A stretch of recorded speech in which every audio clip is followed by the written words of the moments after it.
Unsay tsansa nimo nga modaog as city councilor nga wala man galing ka midaog sa barangay election? Ang tsansa nako nga makadaog as city councilors RD dako kay tanan tungod kay nagbilong man ko karon sa kusgan kay tanan nga grupo ni Congressman Lordan Suan o kanhi Mayor Oscar Moreno. Niadtong panahon nga nagdagan kita isip barangay kapitan sa Kauswagan, nagpapili man kita isip independyente, buti pasabot nag-inusara si Attorney Casino niadtong panahon na unya naka-file siya sa iyang candidacy sa panahon nga duol na kayo ang eleksyon. Sa pagkakaroon RD, sakop kita isa kita sa mga kagawad ni Congressman Lordan Suan o Mayor Oscar Moreno o sa taud-taud nga panahon nakahimamat na kita sa mga katauhan sa Distrito 1. So busa ako makaingon nga ang tsansa na ko mudaog karon isip kagawad mas dako kumparar sa panahon ni adtong nagdagan kita pagkakapitan sa Kauswagan. Kung public service ang isgutan, kinahanglan pa ba nga magpolitiko? Makatabang manggihapon ka isip abogado. Any comment on that? Now, ang public service isip abogado, lahi ragid kay tanan sa public service nga imong mahimo isip politiko. Tungod kay ang public service isip abogado, ang imo ramang kaugalingon nga resources ang pwede nimo magamit o ang limitado ra pud nga numero sa katawhan imong matabangan tungod sa limited resources nimo isip individual. Ang public service pinaagi sa pagkapolitiko dako ug masabwag nimo ang gusto nimo mahitabo diha sa kadaghanas katawhan tungod kay kaabag naman nimo sa public service ang kinatibuk-ang gobyerno, nasyonal or lokal. Busa ang resources muratag makaingon nga unlimited. Na kung unlimited ang resources para i-deliver ang public service, libuhan kakatawhan ang pwede nato matabangan all at the same time, RD.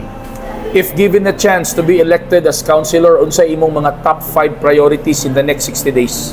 Ang akong top 5 priorities, number 1, on the first 60 days, i-review na ko ang mga mahinungdanon nga ordinansa tungod kay sa akong pagtuo daghan kayo nga ordinansa nga namugna sa mga previous city councils nga mahinungdanon kay tanan para sa atong katilingban vis-a-vis ba tugma sa mga panginahanglanon nato karon sa dakbayan like kaning trapiko, problema sa basura, problema sa mga makililimos. So I believe nga naay mga ordinansa nga kinahanglan lang reviewhan niani o kini ipa-implementar diha sa atong mga kagamahanan sa Executive Department. Ikaduha, kung naa pa manggaling, wala pa manggali ordinansa niya na kita'y makitaan nga mga problema ato kinang pagkahimuan o mga resolusyon or guidelines or ordinance. Now, isa pud na sa atong priority ba? Number 2 nga atong manglantaw kita unsay mga urgent concerns nga atong pagatagaan og urgent solution dinhi sa atong katilingban. Sa pagkakaroon sa akong nakit-an ang kining basura, kay kung magsuri-suri kita sa tibuok Cagayan de Oro karon atong makit-an dias kadaplinan na tipunog nga mga basura ug kini kinahanglan i-address. Ang ikatulo kini bang paglikay ni aning daghan kay kabataan nga naglibud suroy diha sa kadalanan. Makililimos nga sa dugay ng panahon gabalik-balik diha sa mga dagko kadalanan nakahatag og peligro sa ilang kaugalingon og peligro pod sa mga lumulupyo sa Cagayan, especially kaning mga motorista. Siguro ang syudad magpasidungog niani tungod kay kung di kani pakisidunggan mudaghan pa kini og walay mahitabo kung dili magproblema ang mga ordinaryong tao. Kinahanglan siguro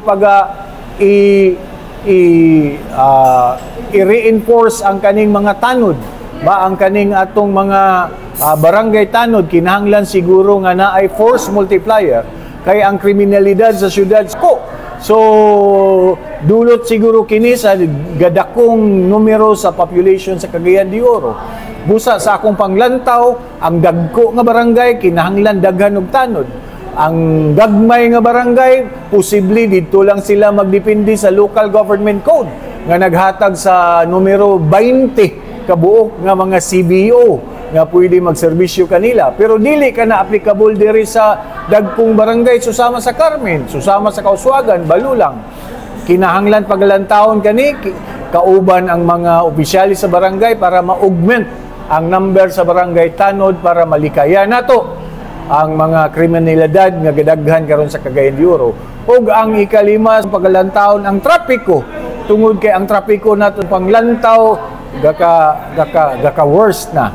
Baso unsa ang atong himuon sa trapiko, siguro atong pakipag-ugnayan sa mga taga-RTA para unahon nata ang urgent concerns. Ug unsa man kani ang urgent concerns para sa ako sa paghapsay sa mga kadalanan, atong librihon ang kadalanan sa mga obstruction. Tungod kay ang kaning mga obstruction dako kay tanan nakakos og trapiko. Atong pag-review ang mga ordinansa ang nagbawal ni aning mga bau-bau diha sa mga national road ba nga nagproliferate karon sa atong kadalanan nga makapugong sa hapsay nga dagan sa atong trapiko. Mao kana ang 5 ka priority ni Atty. Casino sa first 60 days niya pag makalingkod isip konsihal sa syudad. Nganong ikaw man ang akong butaran? Ako ang imong butaran, Strong Ardi, una sa tanan tungod kay amigo mo ako. Ug ang ikaduha, Strong Ardi, tungod kay naa kitay kapas nga mumugna og mga mahinungdanon nga balaod isip abogado.